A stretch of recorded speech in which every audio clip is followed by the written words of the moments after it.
Hi, my name is Stacy Colton and I'm going to be a second grade teacher next year. And today I'm going to read a great book to you. And this book is The Invisible Boy.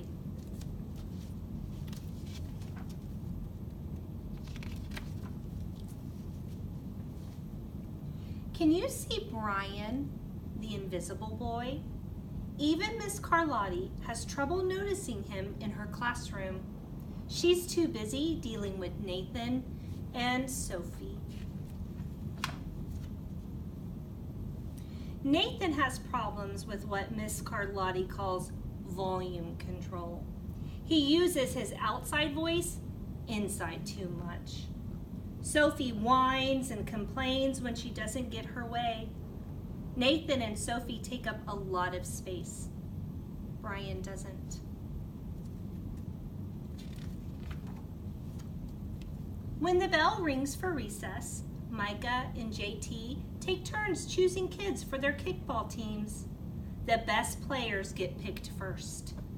Then the best friends of the best players. Then the friends of the best friends. Only Brian is left, still waiting and hoping.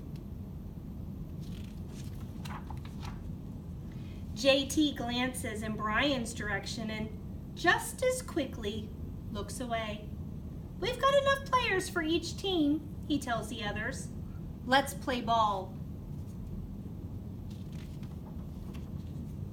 In the cafeteria, Madison and her friends talk about her birthday party. The rope swing over the pool was awesome, says JT. Yeah, so was the water slide, adds Fiona. That was the best pool party ever. I'm so glad you guys had fun, says Madison. Everybody did, except Brian. He wasn't invited.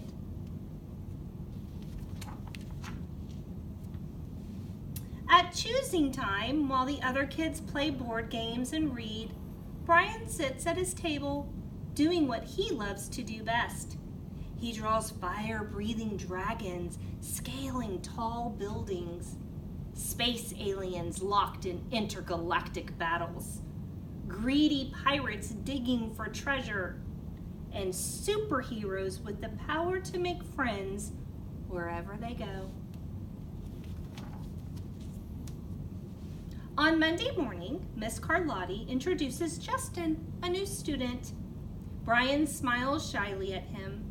Some of the other kids sneak looks at Justin, trying to figure out if he's cool enough to be their friend. They haven't quite made up their minds yet.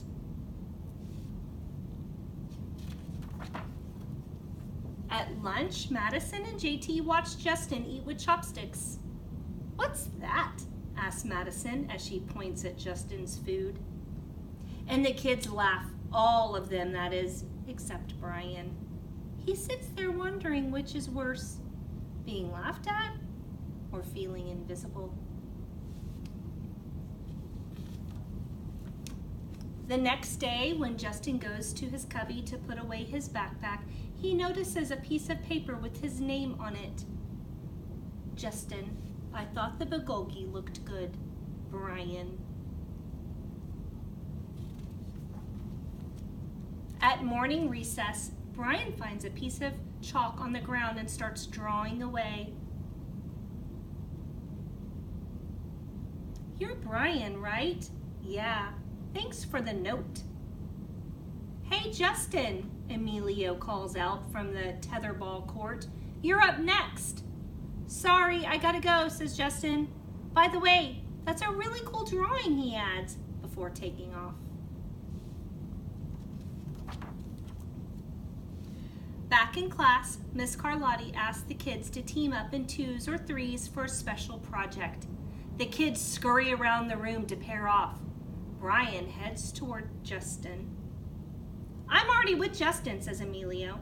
Find someone else. Brian looks at the floor, wishing he could draw a hole right there to swallow him up. Miss Carlotti said we can have up to 3 people in our group. We're only 2. Come on, Emilio. Let him work with us. Okay, I guess.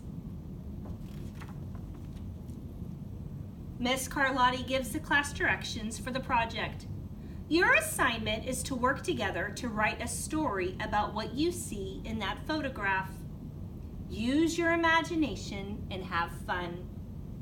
Whoa, cool, says Emilio. What kind of people do you think would live in houses like that? I don't know, but I bet Brian could draw them to go with our story, says Justin. Brian smiles as he takes out his lucky pen.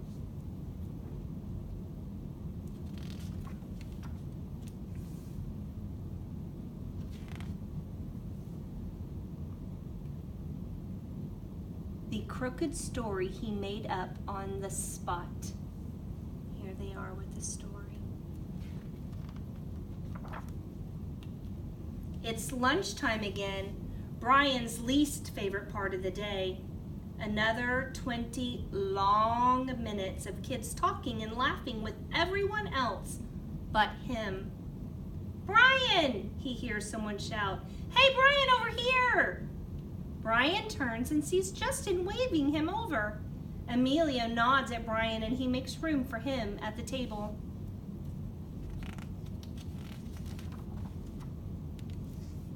Maybe, just maybe, Brian's not so invisible after all.